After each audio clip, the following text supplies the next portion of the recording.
오늘 함께 나눌 말씀의 제목은 눈물이 나도 뿌려야 합니다. 눈물이 나도 뿌려야 합니다.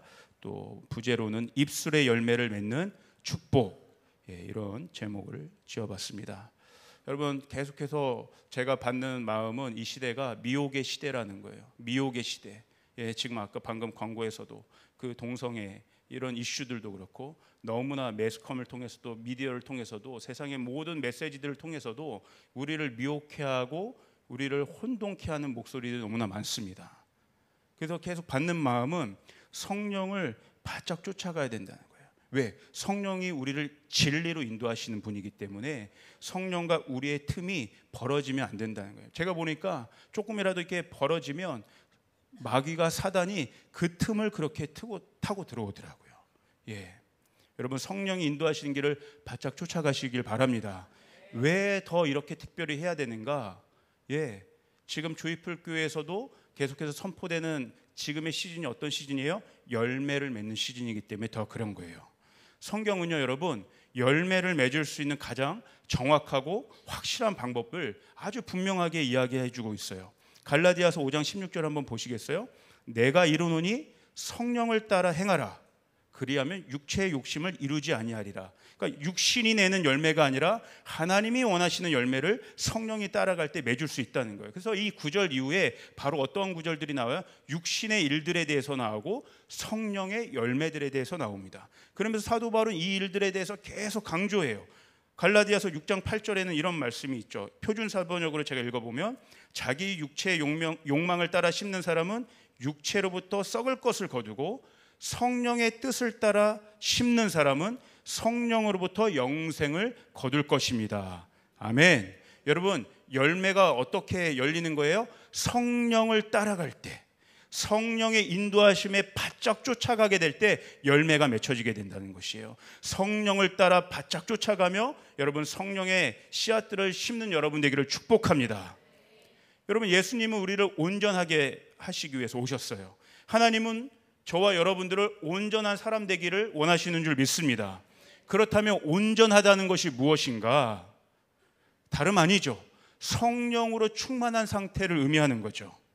성령으로 충만한 상태가 어떠한 상태요? 제가 여러분에게 방금 말씀드린 것처럼 성령을 바짝 쫓아갈 수 있는 상태. 이게 우리가 온전한 상태라고 얘기할 수 있는 거예요. 다른 말로 하면 성령과 나 사이에 거의 이제 틈이 없어서 다른 어떠한 악한 것들이 틈탈 수 없는 상태. 그게 온전한 상태라는 거예요. 성경은 특별히 여러 가지 온전함에 대해서도 이야기하지만 오늘 제가 여러분과 주목해보고 싶은 이 온전함에 대한 특징이 있습니다. 우리 야고보서 3장 2절의 말씀을 같이 한번 읽어볼까요? 자, 같이 한번 읽겠습니다. 시작. 우리가 다 실수가 많으니 만일 말에 실수가 없는 자라면 곧 온전한 사람이라. 능히 온 몸도 굴레 씌우리라. 어떤 사람이 온전한 사람이에요? 말에 실수가 없는 사람. 다른 말로 하면 말, 이 언어, 내 입술을 다스릴 수 있는 사람을 온전한 사람이라고 얘기해요. 이 능히 온 몸도 굴레 씌우리라, 이 말은 뭐냐면 내가 내 입술, 내 말을 제어할 수 있다면 내 모든 육신도 내가 다스릴 수 있다, 이런 얘기예요. 온전해질 수 있다라는 얘기입니다. 그래서 이 온전함은요, 다른 말로 이 텔레이오스라는데 성숙하다는 뜻이에요. 그래서 우리가 성숙하다는 것들에 대한 증거를 뭘로 이야기할 수 있냐면 우리가 어떤 말을 하고 있는가, 이 말하는 것을 통해서 우리의 성숙함을 나타낼 수 있습니다. 또 이 온전함은 어떠한 뜻이 있냐면 목적을 달성한다라는 뜻이 있어요. 그래서 우리가 말하는 우리의 언어, 이것이 인간의 차원을 넘어서 하나님의 뜻을 이루는, 하나님의 데스티니를 이루는 아주 중요한 열쇠가 된다는 것입니다. 다른 말로 하면, 반대로 이야기하면 우리의 말이 만약에 미성숙하다면 그건 뭐예요? 하나님께서 우리를 통해서 이루고자 하시는 그 목적에 어쩌면 다다르지 못할 수도 있다는 거예요. 그것이 우리의 말이 목적을 달성하는데 큰 걸림돌이 될 수도 있다는 겁니다.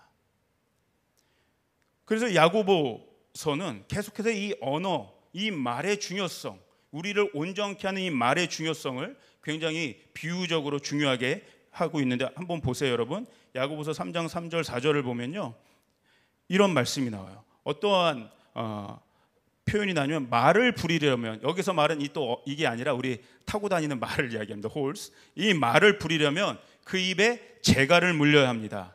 그래서 우리는 말의 온몸을 끌고 다닙니다. 이게 무슨 말이에요? 이 말, 야생마와 같은 이 말을 다스릴 수 있는 관건이, 그 핵심 키가 어디에 있느냐? 이 말의 입에 재갈을 물릴 수 있느냐 없느냐. 이 재갈을 물릴 수 있다면 말 전체를 다스릴 수 있는 거죠. 내가 능히 컨트롤할 수 있다는 거죠. 또 4절에서도 이런 비유를 얘기해요. 보십시오, 배도 그렇습니다. 배가 아무리 커도 또 거센 바람에 밀려도 매우 작은 키로 조종하여 사공이 마음먹은 곳으로 끌고 갑니다. 그러니까 이 배를 위협하는 어마어마한 큰 풍랑의 두려움과 위협을 극복할 수 있는 관건이 바로 어디에 있어요?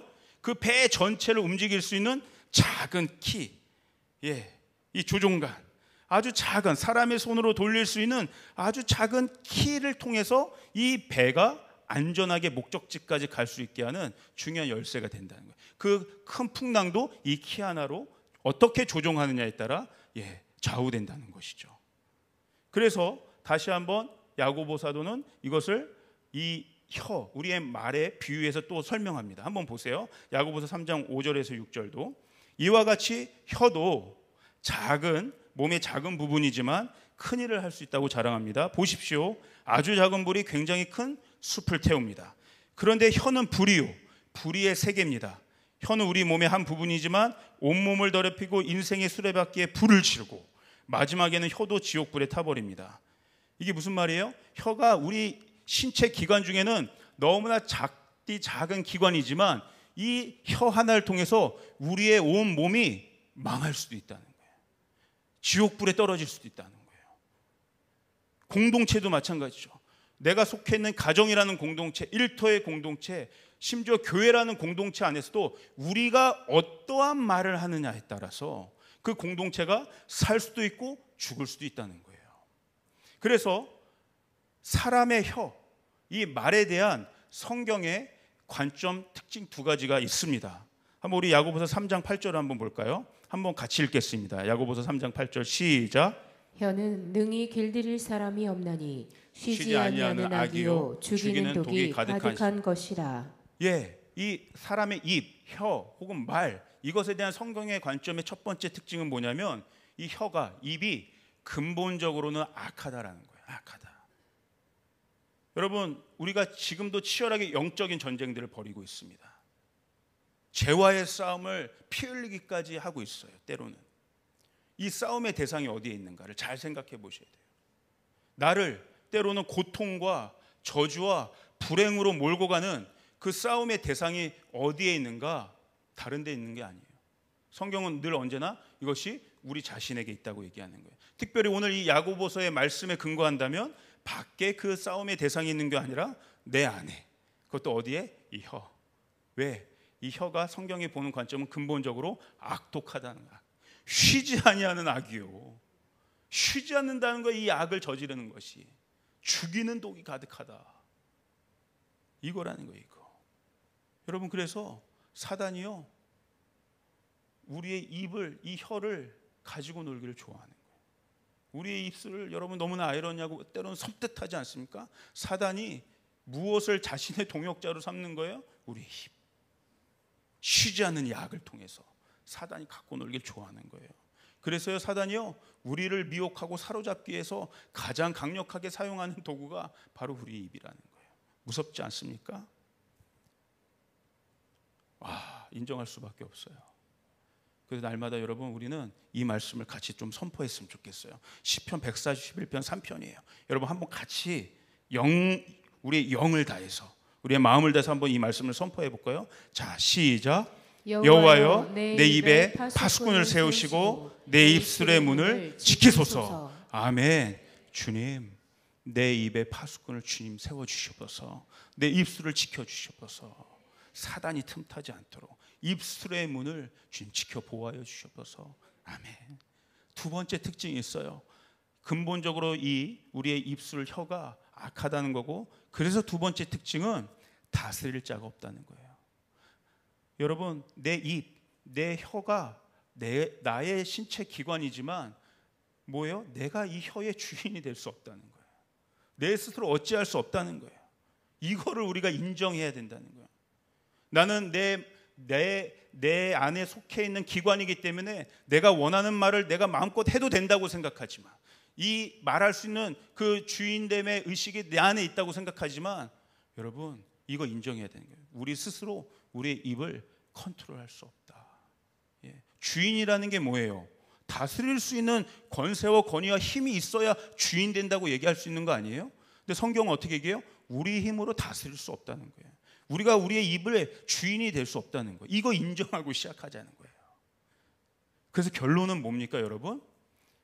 성령에 사로잡힌 말을 해야 된다는 거예요. 성령께서 나의 혀를 다스려 주셔야 된다는 거예요. 말에 재갈을 물리듯이 그 배에, 풍랑 속에 있는 배에 조종관을 잡아 조종하듯이 나의 말, 나의 입, 나의 혀의 주인이 성령이 되주실 때 온전하게 내가 성령의 이끄심을 받을 수 있다는 것입니다. 큰 풍파도 넘어설 수 있다는 것입니다. 우리 고린도전서 2장 13절을 한번 보십시다. 이렇게 사도 바울은 얘기해요. 우리가 이 선물들을 말하되 사람의 지혜에서 배운 말로 하지 아니하고 성령이 가르쳐 주신 말로 합니다. 곧 신령한 것으로 신령한 것을 설명합니다. 알다시피 이 고린도전서 2장은 영적인 사람에 대한 신령한 것, 영적인 차원, 영적인 세계, 영적인 사람이 무엇인가에 대해서 아주 깊이 있게 풀어내는 것인데, 아주 실제적으로 우리의 언어에 대해서도 이야기하고 있는 거예요. 추상적인 어떤 영의 세계를 얘기하는 것이 아니라 오늘 저와 여러분이 일상을 통해서 이야기하는 이 말에 대해서도 이야기하고 있는 거예요. 어떤 말을 해야 돼요? 성령이 주시는 말을 해야 된다는 거예요. 성령이 주시는 말을 통해서 성령의 언어로 세상에 있는 일들을 분별하고 설명하고 해석할 수 있어야 된다는 거예요. 여러분, 제자들이요, 사역의 단계에 오를 수 있었던 결정적인 열쇠가 무엇이었어요? 예수님 부활하시고 나서 예수님 떠나시면서 예수님 그렇게 약속하셨잖아요. 이제는 너희가 임의로 말하는 것이 아니라 성령이 너희 가운데 오셔서 성령이 너희 가운데 오셔서 해야 될 이야기들을 알려주실 거다. 그게 아주 실제적으로 이 제자들이 예수님을 대신해서 그 사역들을 감당할 수 있게 된 너무나 놀라운 결정적인 힘이었다는 거예요. 성령이 오셔서 성령이 그들에게 해야 될 말들을 알려주신다. 인간의 힘으로 하는 것이 아니죠. 내 어떤 경험과 노력으로만 하는 것이 아니죠. 그런데 예수님은 그 제자들에게 3년을 데리고 다니면서 구훈련을 시키신 거예요. 성령이 임하셔서 성령의 수준으로, 성령이 사용하실 수 있는 언어로 제자들이 사역할 수 있도록 그렇게 저는 훈련시켰다고 봐요. 그러므로 오늘 이 시간 여러분 간절히 우리가 구하셨으면 좋겠어요. 성령께서 사용하시는 수준의 말이 오늘 우리가 사용하는 언어의 수준이 되기를 원합니다. 아멘. 그 성령의 언어들이 우리의 입술에 부어지고 사용되는 역사가 일어날지어다. 아멘. 이것이 연단되고 훈련돼야 된다고 생각해요. 제가 지난주에도 이스라엘 백성이 왜 너무나 쉽게 우상들을 만들어냈는가? 아직 예배에 대한 훈련들이 쌓여있지 않은 것이죠. 예배도 그래서 훈련이라고 이야기했습니다. 언어도 마찬가지죠. 수십 년간을 오랫동안 죄와 어둠에서 사용하던 그 악독한 혀를 굴렸던 그 언어가 한 방에 어떻게 바뀌어지겠습니까? 성령이 우리에게 오시면 성령 우리에게 그렇게 트레이닝 하실 거예요. 계속해서 성령의 언어를 하실 수 있도록 우리를 그 성숙함에 이끌어 가신다고 저는 믿습니다. 그 연단과 훈련이 필요한 그곳에 입술의 열매가 맺어지는 거예요. 입술의 열매. 여러분, 입술의 열매라는 게 무엇입니까? 입으로 한 이 말이 원인이 되는 거예요. 입으로 한 말이, 다른 말로 하면 씨앗이 되는 거죠.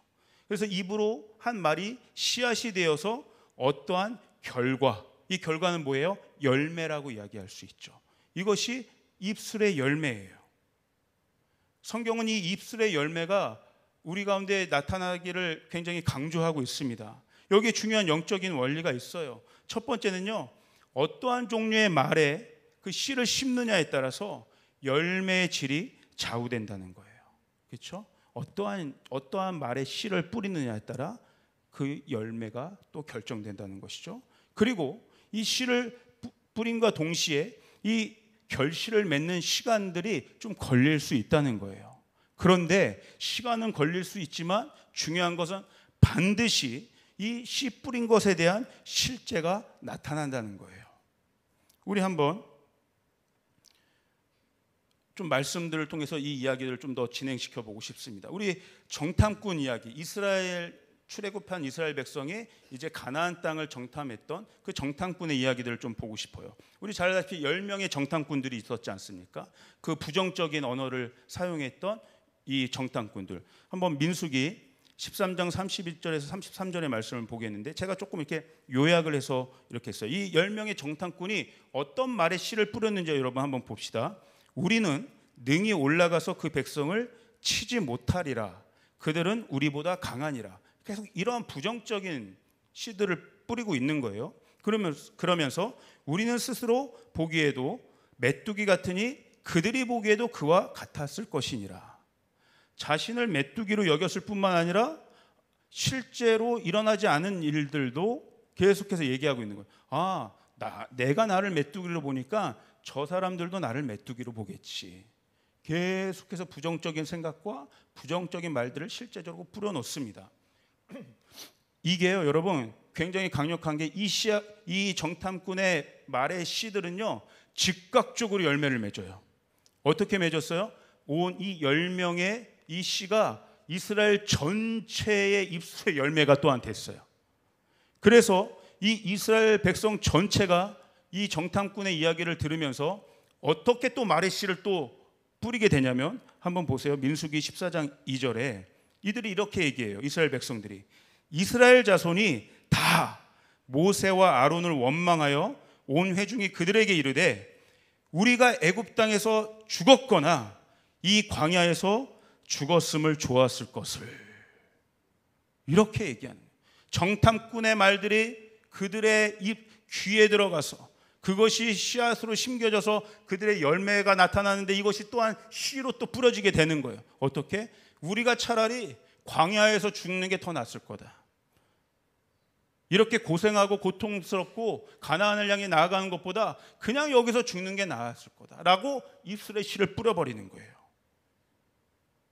근데요, 성경은 마지막으로 이 이스라엘 백성이요, 이 입술에 씨를 뿌린 것을 기억하고 있습니다. 하나님이 그걸 기억하고 계세요. 그래서 이렇게 기록하고 있어요. 민수기 14장 36절에서 37절 한번 보시면 이렇게 성경 결론을 지어요. 모세의 보냄을 받고 땅을 정탐하고 돌아와서 그 땅을 악평하여 온 회중이 모세를 원망하게 한 사람, 곧 그 땅에 대하여 악평한 자들은 여호와 앞에서 재앙으로 죽었고. 여러분, 이 출애굽 여정을 보면요, 사실 굉장히 참 마음이 아픕니다. 안타까운 여정이에요. 결국 그들이 이 부정적인 씨를 심어놓은 시간으로부터 40년의 시간들이 걸려서 그 다음 가나안 땅에 들어갔지 않습니까? 이 40년의 시간은 어떠한 시간이었냐면요, 그들이 40년이란 긴 시간 동안 그들이 뿌려놓고 심은 그 말의 씨앗들을 추수하는 시간들이었어요. 근데 어떤 추수였어요? 죽음의 추수를 했던 거예요. 광야는 계속해서, 성경은 이 광야에서 이 백성들이 어떠한 죽음의 추수를 했는지 끊임없이 보여주고 있어요. 때론 땅이 갈라져서 죽어요. 여호와의 불에 소멸되어서 죽어요. 불뱀에 물려서 죽어요. 전염병에 걸려 죽어요. 전쟁으로 죽어요. 그들이 뿌려놓은 씨에 그들이 죽음의 결실들을 맺는 거예요.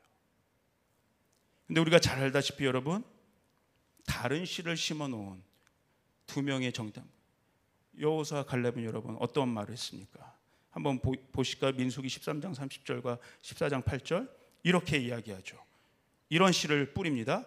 우리가 곧 올라가서 그 땅을 취하자. 능히 이기리라. 아멘. 예, 어마어마한 씨앗을 심는 거예요.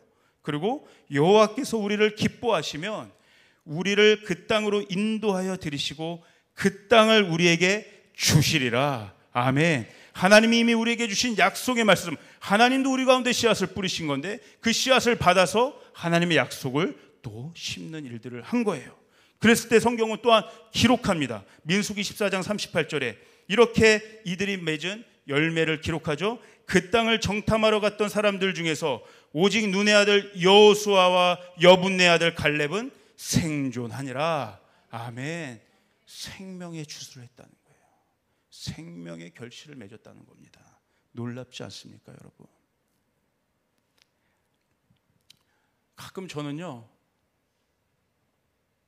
제 20대 초반 때 일들이 가끔 생각날 때가 있어요. 조준 목사님과 그게 막 이렇게 마치 이렇게 한편에 이렇게 영화의 한 장면처럼 저에게는 이렇게 이제 그 필름 있잖아요. 약간 그 빛바랜 필름 같은 이미지로 가끔 이렇게 생각날 때가 있어요. 근데 이게 왜 많이 생각나냐면 우리 성도들을 많이 이렇게 상담하고 대할 때 이것이 굉장히 중요한 저에게는 그 기억이 되기 때문에 그런데 뭐냐면 어느 날 이렇게 20대였어요. 아주 젊었을 때죠. 예. 목사님과 이렇게 전철을 타고 갔을 때 목사님이 갑자기 훅 질문을 했던 거죠. 나나, 너 안에는 두려운 마음이 없니? 근심되는 마음이 없니? 이게 무슨 말이냐면요. 참 저희 가문에 이게 안타까운 일인데 저희가 볼 때 저희 친가로나 외가로나 이렇게 온전한 가정들이 없었어요. 온전하게 계속 부부관계와 온전한 가정들이 지속되는 경우들이 없었어요. 저희가 자라면서 경험하고 본 모든 광경들은 깨어짐의 광경들이었어요. 가정이 깨어지고 흩어지고 분리되고 분열되고 싸우고 다투고 이제 성인이 돼서 이제 저희도 그 미래를 생각하고 가정을 생각하고 이제 이런 나이들이 이제 될 때 저희도 모르게 무의식적으로 그러한 두려움이 있다는 걸 알게 됐어요. 아, 우리가 만약 결혼한다면, 우리가 가정을 꾸린다면 우리는 자유로울 수 있을까? 한 번도 정말 실제적으로 온전한 가정을 보고 자라지 못한 것 같은데 우리는 그럴 수 있을까? 그 두려움이 우리도 모르게 무의식 가운데 있다는 걸 알게 된 거죠. 저보다 목사님이 더 많았던 것 같습니다, 여러분. 그런데 자기가 먼저 그렇게 얘기를 꺼내면서 두려움을 막 만들어준 것 같지만 목사님의 그 한마디가 저에게 굉장한 울림이 됐어요. 제가 20대 초반에 들었던 이야기지만 나다나, 그러니까 우리 때에서 반드시 이 고통의 저주를 끊어내야 돼. 끊어내야 돼. 우리가 다시 시작해야 돼. 근데 목사님도 20대였는데 어떻게 이렇게 성숙한 이야기를 하셨는지 모르겠어요. 지금 생각하면 제가 굉장히 20대 초반의 어린 나이였지만 그 한마디의 말이 저에게 어마어마한 울림이 되었었던 것 같아요. 내 때에서 이걸 끊어내야 된다. 다시 시작해야 된다. 새로운 문을 열어야 된다. 만약에 두려움이 있는 건 사실일 수 있잖아요. 근데 거기서 우리가 다른 말을 했다면 어떻게 됐을까요? 야, 우리도 힘들 것 같은데, 우리도 어려울 것 같은데, 결혼이라는 게 뭔가? 결혼을 해야 되겠는가? 해도 안 될 것 같은데, 계속해서 10명의 정탐꾼의 이야기를 했다면 어떻게 됐겠습니까? 아마 지금 솔직히 말하건대 지금 현재의 모습 장담할 수 없을 것 같아요. 그런데 그때 뿌렸던 그 씨앗 하나가 오늘 부족하지만 여전히 어려움 물론 있지만 하나님께서 우리에게 은혜 주셔서 하나님의 약속을 따라가는 믿음의 가정들, 믿음의 가문으로 삼으신 줄 믿습니다. 이게 지금 결실이라는 거예요. 이게 결실. 여러분, 이 씨앗을 심으시길 바랍니다. 생명의 씨앗을 심으시길 바랍니다. 하나님의 약속의 말씀을 심으시길 바랍니다. 하나님 여러분을 통해서 그 씨앗을 심기 원하시는 거예요. 아멘. 그래서 여러분, 저에게 오늘 주셨던 감동은 바로 이 열매인데 어떤 열매냐? 입술의 열매를 맺는 우리 조이풀 교회 됐으면 좋겠다. 이 간절한 마음이 온 거예요. 우리가 매주 금요일 날 그 치유 기도를 하는 것도 그거 아닙니까? 입술에 선포를 하는 거예요. 말에 선포를 하는 거예요. 회복될지어다, 치유될지어다. 광야에 새 길이 날 것이다. 사막에 새로운 강물이 흐르게 될 것이다. 이전 같지 않을 것이다. 예, 계속해서 입술의 씨앗들을 뿌리는 거예요. 왜? 입술의 열매를 맺어야 되는 거니까. 아멘. 그래서 제가 조금 더 여러분과 이 입술의 열매에 대해서 조금 더 보기 원합니다. 우리 호세아서 14장 1절 3절인데 이 첫 번째 이 호세아서 말씀은 특별히 회복을 위한 입술의 열매예요. 회복을 위한 입술의 열매. 우리 한번 같이 한번 읽어보겠습니다. 호세아서 14장 1절 3절 시작. 이스라엘아, 내 하나님 여호와께로 돌아오라. 내가 불의함으로 말미암아 엎드려 졌느니라. 너는 말씀을 가지고 여호와께로 돌아와서 아뢰기를 모든 불의를 제거하시고 선한 바를 받으소서. 우리가 수송아지를 대신하여 입술의 열매를 주께 드리리이다. 우리가 앗수르의 구원을 의지하지 아니하며 말을 타지 아니하며 다시는 우리의 손으로 만든 것을 향하여 너희는 우리의 신이라 하지 아니하오리니 이는 고아가 주로 주로 말미암아 긍휼을 얻음이니이다 할지니라. 할지니라. 이게 뭐예요? 회복을 위한 입술의 열매예요. 돌이켜야 된다는 것이에요. 모든 시작은 회개로부터 시작된다는 거예요. 여러분, 하나님의 의라는 게 뭐예요? 의는요, 온전히 바로잡힌 상태를 의미해요. 하나님이 의로우신 분입니다. 하나님만이 모든 것의 절대적인 기준이 되시고 하나님만이 바로잡혀지신 분이라고 저는 믿습니다. 예, 그래서 하나님이 의로우신 거예요. 하나님밖에 벗어난 모든 상태를 성경은 뭐라고 정의해요? 불의라고 얘기하는 거예요. 의롭지 못한 상태. 하나님에게서 조금이라도 벗어나면 그게 죄의 개념 아닙니까? 하나님에게서부터 조금만 벗어나도 그것이 불의한 상태. 오늘 이 호세아 말씀은 뭘 호소하고 있는 거예요? 의로움으로 들어와라. 하나님 안에서 다시 시작해라. 돌이켜야 된다는 거예요. 회개라는 게 뭐야? 하나님 안으로 다시 들어온다는 거예요. 한 발 걸쳐있는 애매한 상태도 아니에요. 완전하신 하나님 앞에 온전하게 들어오라는 상태예요. 그래서 뭐라고요? 너는 2절에 14장 2절에 말씀을 가지고 여호와께 돌아오라는 거예요. 말씀을 가지고 우리 입에 어떠한 입술의 씨들을 심을 것인가? 여호와의 말씀, 하나님의 절대적인 의로우신 말씀을 가지고 하나님 앞에 나아가라는 것이에요. 여러분, 정말 이 시대에 저와 여러분에게 필요한 회복은 말씀의 회복인 줄 믿습니다. 하나님의 말씀을 가져오시길 바랍니다. 하나님의 말씀을 여러분의 입에 심으시길 바랍니다. 로마서 10장 8절에 사도 바울은 이렇게 얘기해요. 그러면 무엇을 말하느냐? 말씀이 내게 가까워 내 입에 있으며 너의 마음에 있다 하였으니 곧 우리가 전파하는 믿음의 말씀이라. 여러분, 말씀이 먼 데 있는 것이 아니에요. 하나님의 말씀은 늘 우리 가까이 있다는 거예요. 우리가 금방 보면 찾을 수 있다는 거예요. 우리의 입에 있고 우리의 마음에 하나님이 심겨두고 계신다는 거예요. 말씀의 회복, 말씀을 가져오시는 여러분들을 축복합니다. 다른 어떤 것을 가져오려고 먼저 노력하기보다 우선순위를 정렬하는 거예요. 하나님께 돌아온다는 것, 하나님께 돌이킨다는 것, 회개한다는 건 뭐예요? 우선순위를 정렬한다는 거잖아요. 로드십을 정렬한다는 거잖아요. 우리가 가져오고 싶은 게 너무나 많아요. 회복시키고 싶은 게 너무나 많아요. 그러나 성경은, 하나님은 이 선지자를 통해서 우선순위를 정렬시키고 있는 거예요. 그 우선순위가 뭐예요? 하나님의 말씀이다. 하나님의 말씀을 가지고 와라. 거기서부터 모든 실마리가 풀린다는 거예요. 우리의 모든 문제가 있습니까? 고통이 있습니까? 어려움이 있습니까? 무엇을 가지고 나와야 되는가? 하나님의 말씀을 가지고 나와야 된다. 왜? 그것이 우리를 살리는 생명의 진리가 되기 때문에 이 말씀을 가지고 하나님 앞에 나와 무엇을 회복해야 돼요? 숫송아지를 드리는 예배가 아니라 하나님의 거룩하신 말씀을 가지고 그 말씀을 하나님께 올려드리는 거죠. 하나님만이 우리의 왕 되십니다. 하나님만이 우리의 구주 되십니다. 하나님만이 우리의 구원자 되십니다. 여호와는 나의 목자시니 내게 부족함이 없으리로다. 그 말씀을 가지고 하나님을 예배하는 것이죠. 숫송아지를 드리는 예배가 아니라 말씀을 가지고 드리는 예배.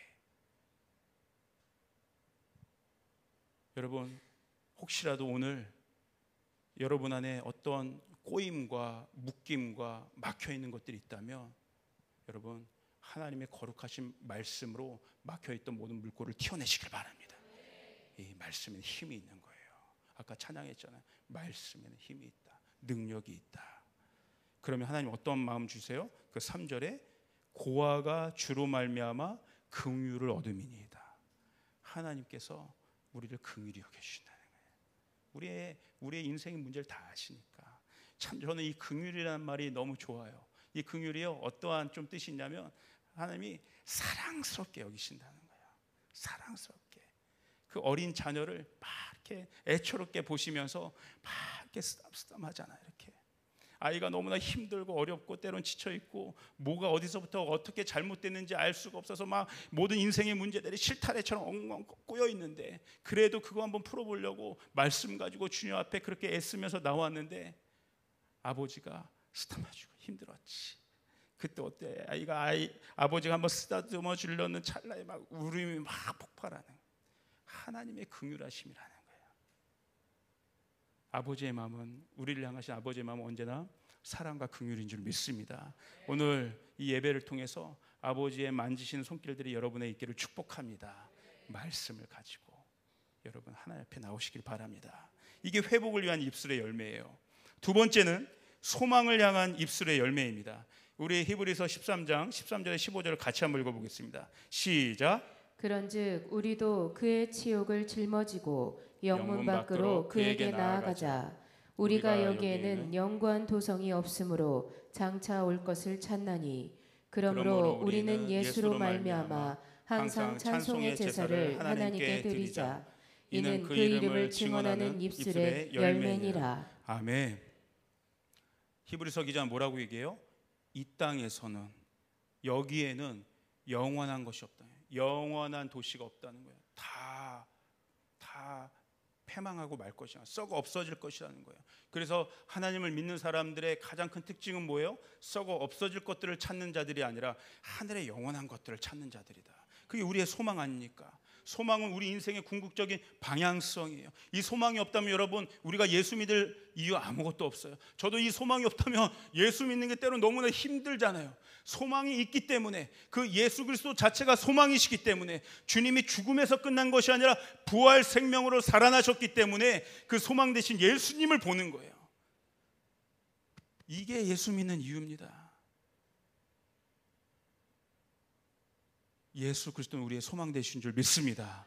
예. 그래서 어떻게 하는 거예요? 그 소망 되시는 예수님을 향해 입술을 열어 그 찬양의 제사를 드리는 거예요. 소망을 선포하는 거예요. 그래서 여러분, 우리의 입술은요, 이 소망 없는 이 시대 가운데 새로운 소망을, 예수 소망을 선포하는 저는 예언적인 통로라고 믿습니다. 여러분의 입술이 이렇게 중요하다는 거예요. 소망 없는 이 시대 가운데 소망을 선포하는 예언적인 통로가 우리의 입술이라는 겁니다. 그러므로 여러분, 예언적인 선포라는 우리 조이풀 성도 되기를 축복합니다. 이 예언적인 선포라는 게 뭐예요? 다른 게 아니에요. 하나님의 약속이 이루어질 것에 대한 하나님의 일들을 선포하는 게 바로 예언적인 일들인 거죠. 그러므로 우리가 이 예언적인 선포를 하기 위해서는 어떻게 해야 돼요? 이 히브리서 기자의 말처럼 영문 밖으로 나아가야 된다는 거예요. 나를 넘어가야 된다는 거예요. 내 가정을 넘어가야 된다는 거예요. 주님 보내신 곳으로 나아가서 예수를 외쳐야 된다는 거예요. 예수 소망을 외쳐야 된다는 거예요. 영문 밖으로 나아갈지어다. 영문 밖으로 나아갈지어다. 나의 모든 바운더리 한계를 넘어서서 예수의 소망을 선포할지어다. 여러분, 어마어마한 이 고통과 혼돈과 미혹의 파도 속에서 여러분, 이거 뚫고 나갈 수 있는 힘은 그 소망, 분명한 좌표 바라보고 그거 선포하며 나가는 것인 줄 믿습니다. 제가 최근에 한 청년과 대화를 나눴어요. 계속 멘토링하고 상담을 하고 있는데, 뭐 여기서 그 이야기를 다 할 수는 없지만 이 청년을 보면요, 너무나 안타까워요. 혼자 감당하기에는 너무나 어려운, 아직 어린 나이임에도 불구하고 혼자 어떻게 이런 생활을 했을까? 너무나 외로웠겠다. 너무나 고독했겠다. 너무나 괴로웠겠다. 그냥 대화만 하면 그냥 울어요. 몇 마디 안 했는데 그냥 항상 울어요. 때로는 제가 너무 이렇게 감당이 안 될 정도로 그러한 처지에 있는데, 그래서 제가 오히려 반어법처럼 이 친구한테 물어봅니다. 근데 너는 왜 하나님 믿어? 너 왜 하나님 믿어? 하나님 원망스럽지 않아? 하나님이 진짜 네 편이라고 생각해? 너 이런 상황 속에서, 이렇게 눈물 나는 상황 속에서 정말 하나님이 계시다고 생각해? 차 이렇게 막 물어봐요. 오히려 짓궂게. 그러면요, 이 친구가 고개를 끄덕여요. 눈물을 흘리면서 하나님 믿어요. 하나님 원망하지 않아요. 그러면서 이 친구가 날마다 성전에 나와 기도합니다. 왜? 그게 소망으로 믿어지기 때문에, 하나님만이 내 인생의 소망으로 믿어지기 때문에. 그래서 제가 이 친구한테 얘기해요. 고맙다, 고맙다. 근데 너의 지금 이 고통이 너의 고통으로 끝나지 않을 거야. 그 소망 붙들고 이렇게 나올 만큼 하나님 반드시 새로운 일들을 이미 행하고 계시고 새로운 약속을 부어주시고 너를 통해서 큰일 하실 거야.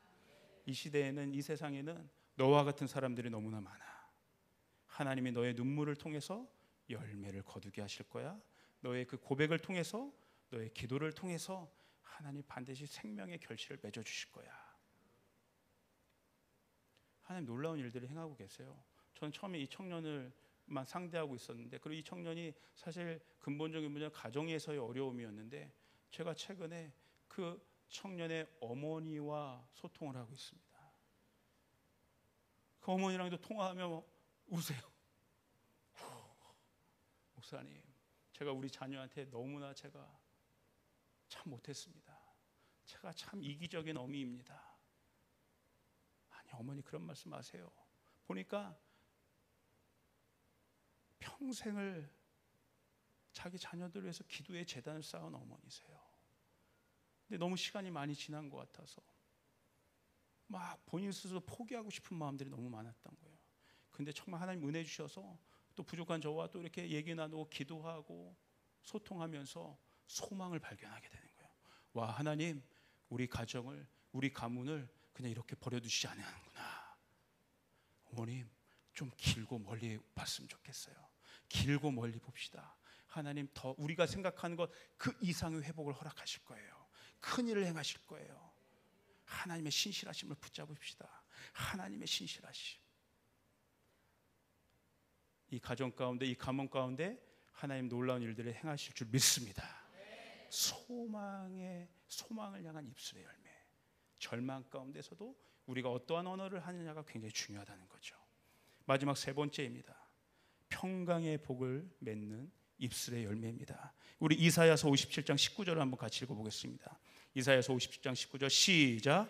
입술의 열매를 창조하는 자 여호와가 말하노라. 먼데 있는 자에게든지 가까운 데 있는 자에게든지 평강이 있을지어다. 평강이 있을지어다. 내가 그를 고치리라 하셨느니. 아멘. 여러분, 놀라운 약속의 말씀이에요. 우리가 성령께 붙들려 있으면 하나님 어떻게 해요? 결국 우리 안에서 새로운 마음을 창조하시고 입술을 맺으시는 분 자체가 우리 자신이 아니라 하나님이 우리에게 입술의 열매를 맺어주신다는 거예요. 입술의 열매를 창조하신 자, 그분이 바로 우리 하나님이시다. 우리가 부족하고 어렵고 힘들어도 끝까지 성령께 나아가 성령의 붙들림 받으려고 그렇게 갈망하고 쫓아가면 하나님이 우리의 입술의 열매를 맺어주신다는 거예요. 나의 능력과 처지와 상황과 환경과 나의 소유와 이런 모든 것들에 아무것도 상관이 없어요. 하나님이 새롭게 창조하시는 말들을 우리에게 부어주신다는 거예요. 불안과 두려움 속에 있는 우리에게 샬롬을 주신다는 거예요. 평강이 있을지어다. 시편 81편 10절을 우리 한번 같이 큰 목소리로 선포해 볼까요? 시작. 나는 너를 애굽 땅에서 인도해낸 여호와 너의 하나님이니 내 입을 크게 열라 내가 채우리라. 아멘.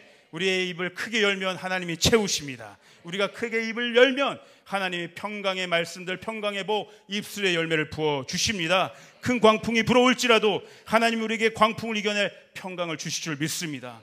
여러분, 계속해서 이스라엘 위해 기도해 주시길 바랍니다. 이스라엘에게 지금 필요한 것은 전쟁과 죽음의 언어가 아니라 평강의 언어인 줄 믿습니다. 아멘. 우리 예배팀 한번 올라와 주시죠. 여러분, 이럴 때 있지 않습니까? 소망이 완전히 꺾여 있는 상황들 같은, 아까 제가 말씀드렸던 그 청년과 그 가정의 경우들, 우리 성도들 또 그런 경우들도 있죠. 생명을 원하는데 태의 문이 완전히 닫힌 것 같은 그 상황들. 그래서 하나님의 약속을 더 이상 붙잡을 힘도 없는 것 같은 상황들. 그 약속이 처음엔 나에게 주어졌다고 믿고 그렇게 나아갔는데 이제는 그것이 나를 향한 약속인지도 잘 모르겠고 그 약속이 여전히 유효한 것인지도 잘 이제는 모르겠는 그런 가물가물한 것 같은 상황. 그럴 때 있지 않습니까? 여러분, 우리가 잘 아는 그 이야기가 베데스다에 있었던 38년 된 그 병자 아닙니까? 예수님 그 병자가 어떠한 상태에 있는지, 지금 걷지 못하는 상태인지 너무 알고 계셨어요. 그러나 굳이 물어보시잖아요. 네가 낫고자 하느냐? 네가 낫고자 하느냐? 이거 왜? 당연히 낫고 싶어 했겠죠. 그런데 뭐예요? 다시 한번 병자 스스로의 입을 벌려서 주님, 낫고 싶습니다.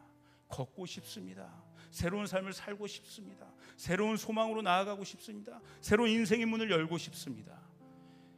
그 말을 듣기 원하신 거예요. 주님은 그 입술의 열매를 맺기 원하신 거예요. 아시면서도 또 물어보는 거예요.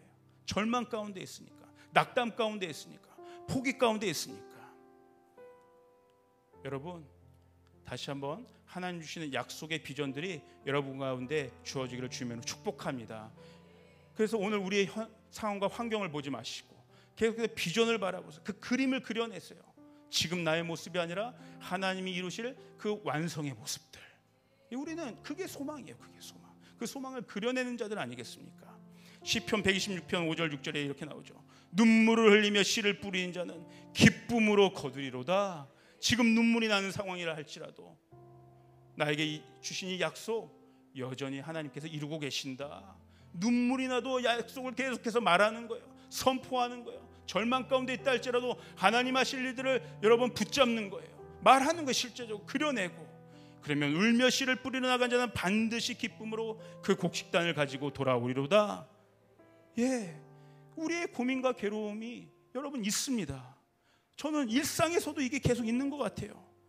저한테도 있어요. 때로는 매일같이 내 자녀들을 봐요. 그래서 내가 영적인 아비로서, 이 가문의 육적인 아비일 뿐만 아니라 영적인 아비로서도 자녀들을 축복하고 블레싱해주고 비전을 선포해줘야 되는데, 현재의 내 상태를 보면, 내 꼬라지를 보면 내가 온전한 영적인 충만한 상태로 내 아이들을 축복할 수 없는 것 같은 거죠.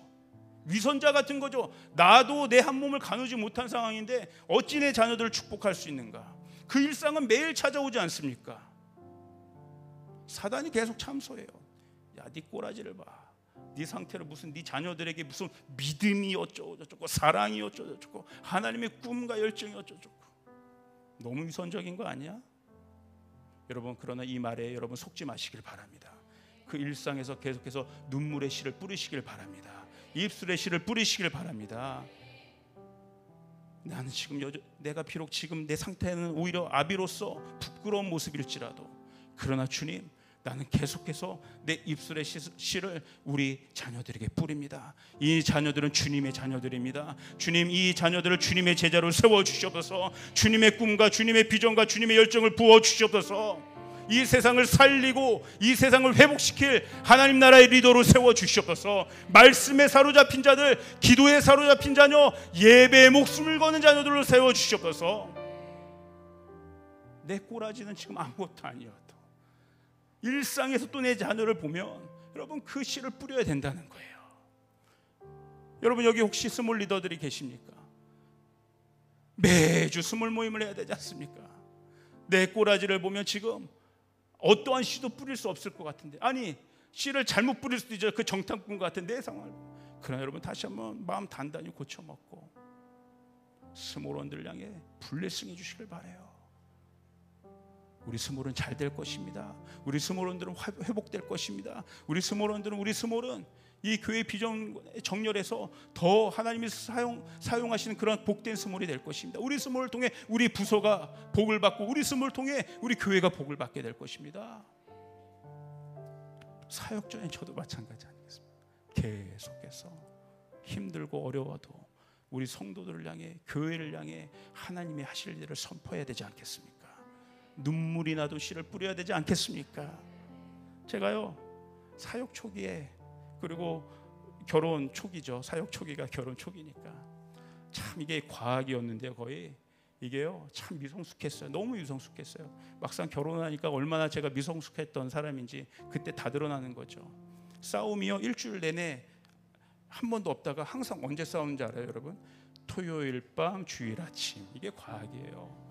아무것도 아닌 걸 가지고 항상 또 그 문제 가지고 다툼이 일어나. 근데 그때 당시 저와 저의 아내가 동시에 사역을 합니다.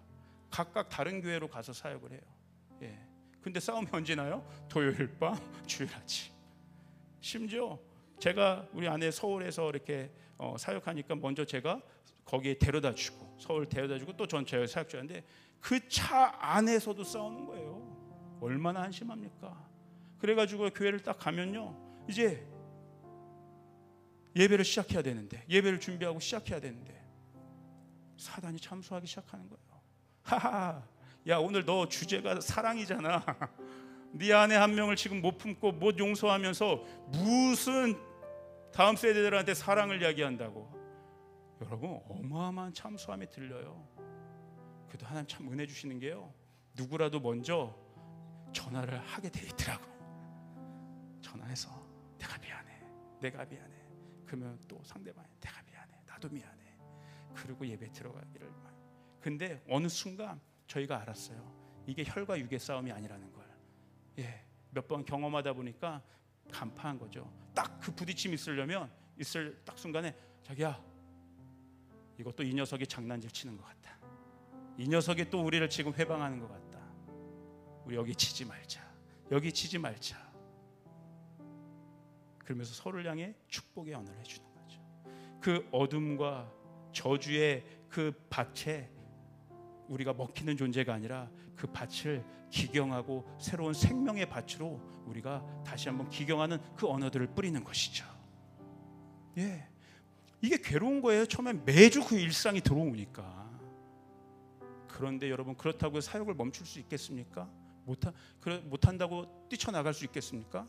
그 매주 오는 그 일상에서 눈물이 나고 자괴감이 들고 정죄감이 들고 수치감이 들어도 나를 벗어나서 영문 밖에 나가서 주님의 말씀을 선포해야 되는 거예요. 주님의 언어를 뿌려야 되는 거예요. 어제요, 한 집사님이요, 우리 어저께 우리 두나미스 팀과 전도 집회를 했잖아요. 우리 전도팀에 계신 한 집사님이 문자 오고, 전도 이거 하려고 너무 많은 준비를 한 거예요. 기도도 하고 준비를 너무 많이 하고. 근데 이번 주 내내 너무너무 아파가지고 너무 고열에 시달려서 참여를 못하게 된 거예요. 그래서 그게 너무, 목사님 너무 몸이 아픈데요, 마음도 아파요. 여기 같이 참여를 못한 게 너무 죄송하고 너무 아파요. 너무 죄송합니다. 그렇게 보내오셨어요. 그래서 제가 이렇게 문자를 보내드렸어요. 네, 집사님의 그 절절한 마음 너무 잘 알지요. 집사님 속히 회복되시기를 기도합니다. 정말 지금 많은 성도들이 함께 참여하고 있어요. 집사님이 뿌린 그 기도의 씨앗들과 실제적인 헌신의 수고 덕분이에요. 반드시 귀한 열매가 맺게 될 것입니다. 집사님 언제나 그 자리를 지켜주셔서 감사해요. 축복합니다. 하고 하트뿅 이렇게 눈물을 흘리며 씨를 뿌린 자는 기쁨으로 거두게 될 것입니다. 어제 많은 간증들이 있어요. 저도 길거리 어저께 같이 전도해서 어떤 한 형제를 만났어요. 이분은 보니까 청년인데 한국계 미국인이었어요. 한국말이 조금 서툴러요. 근데 보니까 자기 스토리를 좀 얘기하더라고요. 미국에서 아마 입양된 것 같아요. 양부모, 스텝파더, 스텝페어런트 안에서 좀 어려운 시간들을 보낸 것 같아요. 근데 그에게 복음을 전하고 또 함께 기도하면서 그 마음 안에 깊은 터치가 일어났어요. 엄청난 회복이 일어났어요. 그러더니 지금 자신의 상황이 진로를 선택해야 되는 상황이었어요. 미국에 계속 머물러 있을지, 영국 쪽, 유럽 쪽으로 가야 될지, 아니면 한국으로 와야 될지.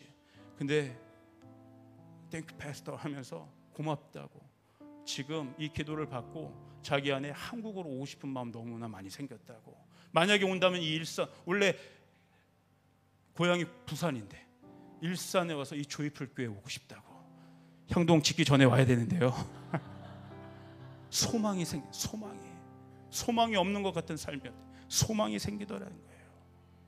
여러분, 또 제가 이번 주 또 유독 또 그런 성도를 많이 만난 것 같아요. 좀 낙담 가운데 있는 성도, 또 낙담 가운데 있는 우리 와이프들. 여러분, 우리 여기 있는 남편들 솔직히 좀 인정합시다. 남편들이 좀 철이 없습니다. 영적으로도 속을 썩이고 하여간 많이 속을 썩입니다. 그래서 제가 그 아내 자매들한테 얘기했어요.